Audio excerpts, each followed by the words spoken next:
Sam, let's go to this side of the question, because for many of our listeners, they're in churches and this is what they are wanting. This is what they're praying for. They're asking God to make it a part of their church's ministry, but they're not the pastor. They're not the leader. And so what would you say to that person who's not on staff? What could they do to help move their church towards being a safe and healing church in this area? Yeah, I think this falls into a good follow-up on the last question. I think when we look at safety, it often comes on a spectrum in the church. On one side of the spectrum is a church that is super safe, come as you are, but there's no call to change. And on the other side of the spectrum is a church where it is not okay to have problems. You're either a Christian or you're out. You don't have to struggle anymore. And it's not safe to be real about the issues that you're facing. But somewhere in the center there is, it's okay to come as you are, but it's not okay to stay as you are.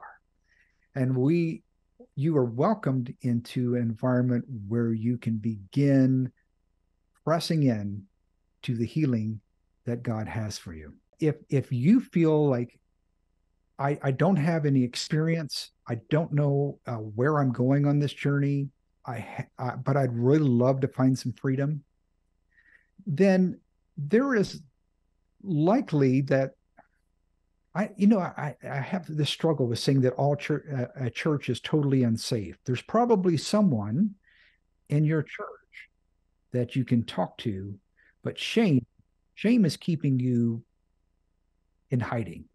And so you're not possibly truly pressing in to someone who is willing to be safe because of how shame is debilitating your willingness to be open. But there are some other, if truly you are in an unsafe church, there are resources that are available, whether it's a pure desire groups that are online.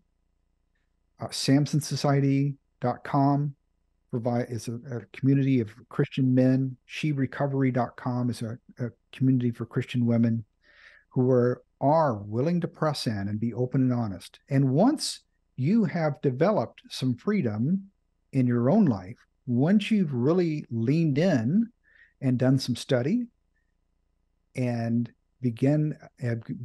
I would encourage you to go through a real process, whether it's 7 pillars or another one. Then every process that's worth its salt always says to give back. That having received freedom, you don't keep what you've received, you give it away. And the more you give it away, the more freedom you find for in your own life. Now, I don't encourage this lightly. What I would discourage is for someone to say, well, I've been free from pornography for a month or 90 days, and now I'm ready to come out in my church, have this big confession time in front of the whole church and say, this is what God has told me to do. You really need to lean in the process and be humble about where you're at and the journey that you need to take.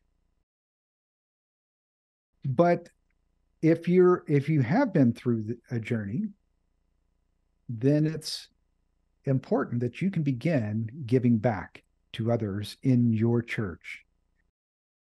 Maybe you are still in the struggle, but you've been honest with a few other guys and they say, I'm struggling too.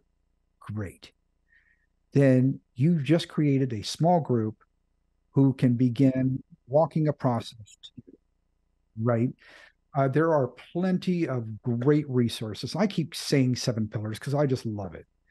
But that is an example of, you've got all the resources right there in front of you. You can read them together, process these things together, and talk about what you're learning together. And then from that small community, you can begin creating change in your local church, because let's be honest, that one guy or one woman who's struggling in their church, they aren't the only ones. There are others who are pretending, there are others who are getting ready to leave the church. And so I would encourage you to lean in. Totally. And I think the two things that really stand out, Sam, are sharing your story, because you said, there is probably a safe person in your church. If you share your story about your struggle and about your recovery journey, it makes you that safe person for other people to come to. And out of that, it's probably not a great term, but like guerrilla ministry, like guerrilla warfare, you just kind of start a group. Like, you don't need to have your pastor's approval to start a small group going through 7 pillars or Unraveled or something like that. So yeah, definitely some good stuff. Yeah. Well, the quote from that great book that Sam mentioned, Safe. Oh my gosh. Here we go. One of the things that I just really became convinced of as we did this in our church was we'll never be a safe church unless we're a church made up of safe people. It doesn't matter what's happening up front. I mean, it does matter, but like a pastor can say and do a lot of things from up front, but if the people within the community haven't learned to be grace-based, safe people, it's just kind of falling on deaf ears. And so I would say that if you're not yet hearing it from your pulpit, if you don't feel like your pastor or pastors are leading the way in this, just to continue to look at what am I doing to be that safe person? Like Sam is saying, how have I processed my story? How am I inviting others to be real with me in situations I'm in, whether it's a Bible study, a small group, just one-on-one with another person for coffee? If God is increasingly doing a good work in my life of creating humility and vulnerability, I become safe for others, and I think safe people can't help but multiply themselves. And so it's kind of that old quip too of, become the change you want to see in the world. If you want a safe church, take a real hard look in the mirror and ask, am I a safe person? And if I'm a safe person, God, how can you use my vulnerability, my safety to help someone else move towards that as well? And over time, God will just continue